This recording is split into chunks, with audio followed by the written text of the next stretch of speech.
কেন্দ্র বাংলা উন্নয়নের কাজে প্রচুর টাকা বরাদ্দ করছে, কিন্তু উন্নয়নের কাজ বাম্পার হয়ে দাঁড়িয়েছে রাজ্য সরকারের। কটাক্ষ রাজ্য বিজেপির যুব সভাপতি ইন্দ্রনীল খাড়।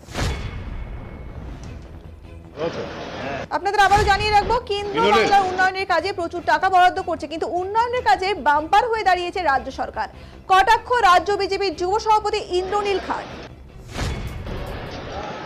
কি বলবে বাজেট নিয়ে?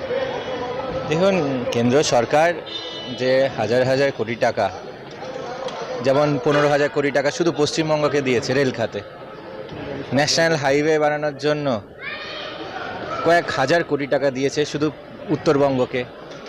পশ্চিমবঙ্গের বিভিন্ন প্রান্তে বিভিন্ন হাসপাতাল থেকে শুরু করে এই যে আমাদের এখানে উত্তরবঙ্গ মেডিকেল কলেজ সহ পশ্চিমবঙ্গের বিভিন্ন মেডিকেল কলেজে কয়েকশো কোটি টাকা শুধু কেন্দ্র সরকার পাঠাচ্ছে, যাতে সুপার স্পেশালিটি ব্লকগুলো তৈরি হয়, যাতে সুপার স্পেশালিটি সার্ভিস প্রদান করা হয়।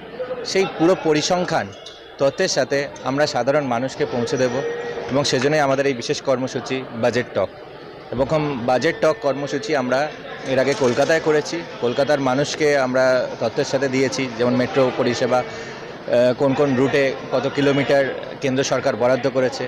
যেমন চিত্তরঞ্জন ন্যাশনাল ক্যান্সার ইনস্টিটিউটে 82 কোটি টাকা এবছর দেওয়া হয়েছে, যেটা এর আগে কখনো এত টাকা একটি সিঙ্গেল ইনস্টিটিউটকে দেওয়া হয়নি।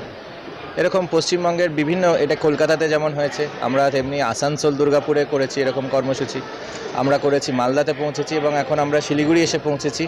সেখানকার মানুষ, বিশেষ করে উত্তরবঙ্গের মানুষ, তাদেরকে কেন্দ্র সরকার যে দুহাত তুলে কোটি টাকা পৌঁছে দিচ্ছেন, কিন্তু সেখানে এখন প্রশ্ন আছে, কারণ এখনও পশ্চিমবঙ্গের সরকার, মমতা বন্দ্যোপাধ্যায় সরকার, তৃণমূল কংগ্রেস সরকার, তারা বিভিন্ন সময় জাস্ট রাজনৈতিক স্বার্থের জন্য, তাদের ক্ষুদ্র স্বার্থের জন্য বিভিন্ন কেন্দ্রীয় সরকারি প্রকল্প আটকে রেখে দেয়।